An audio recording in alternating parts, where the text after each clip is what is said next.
আমাকে এখানে ডাকার সময় আমাকে উল্লেখ করা হয়েছে শিক্ষাবিদ হিসেবে। আপনারা জানেন বাংলাদেশে একটি কথা প্রচলিত আছে, শিক্ষকদের বলা হয় মানুষ গড়ার কারিগর।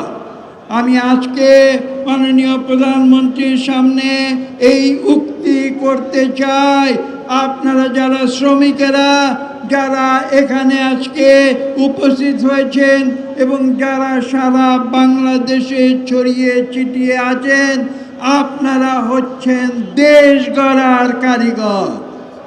সারা বাংলাদেশকে আপনারা উৎপাদনের মাধ্যমে আপনারা গড়ে তোলেন।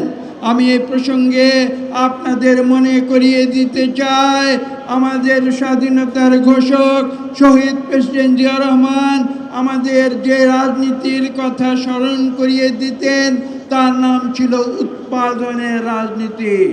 সেই উৎপাদনের শক্তিশালী হাত হচ্ছে শ্রমিকেরা, এবং উৎপাদন ব্যতিরেকে কোনো দেশের জিডিপি গ্রোথ উপরের দিকে যেতে পারে না। এবং সেই চালিকা শক্তি হিসাবে আপনারা এই বাংলাদেশকে আপনারা গড়ে তোলেন, এবং সেই কারণে সারা বাংলাদেশে আপনাদের সকলে যে যেখানে আছেন, আমি আপনাদের সকলের প্রতি আহ্বান জানাবো, আসুন আমরা জনাব তারেক রহমানের পতাকা তলে আমরা সমবেত হয়ে যে চ্যালেঞ্জ তিনি গ্রহণ করেছিলেন, যে বাংলাদেশকে আওয়ামী লীগ ধ্বংস করে দিয়েছে, সেই বাংলাদেশকে তিনি নতুন করে গড়ে তোলার যে প্রতিশ্রুতি আমাদের দিয়েছেন, আমরা সকলে মিলে সেই প্রতিশ্রুতি পালন করব। আজকে বক্তব্য এখানে আমি দীর্ঘ করব না। আমি এখানে আরেকটি বিষয় উল্লেখ করতে চাই। আজকে থেকে প্রায় 20-25 বছর আগে ফিরে যেতে হবে। আমাদের প্রধানমন্ত্রী এই দেশে একটি নতুন ধারার রাজনীতির সূচনা করেছিলেন। তিনি রাজধানীতে বসে থাকেননি, তিনি সেই সময় সারা বাংলাদেশের গ্রামে গঞ্জে বিভিন্ন প্রত্যন্ত অঞ্চলে ছুটে গিয়ে তৃণমূলের মানুষের সঙ্গে কথা বলতেন।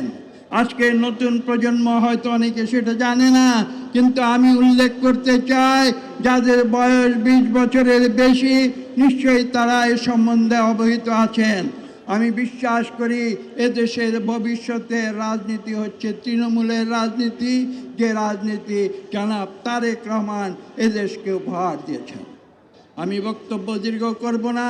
আমি একথা আপনাদের উদ্দেশ্যে বলতে চাই, বিগত মাত্র 2.5 মাসে তিনি বাংলাদেশকে নতুন দিক নির্দেশনা যে দিয়েছেন, সেই পথ অনুসরণ করে আমরা ইনশাআল্লাহ সামনের দিকে এগিয়ে যাব এবং বাংলাদেশকে বিশ্বের বুকে জনাব তারেক রহমানের নেতৃত্বে একটি সম্মানজনক জাতি হিসাবে পুনঃপ্রতিষ্ঠিত করব, যেভাবে একদিন শহীদ প্রেসিডেন্ট জিয়া রহমান এবং বেগম খালেদা জিয়া বিশ্বের বুকে বাংলাদেশের নাম তারা প্রতিষ্ঠা করেছিলেন।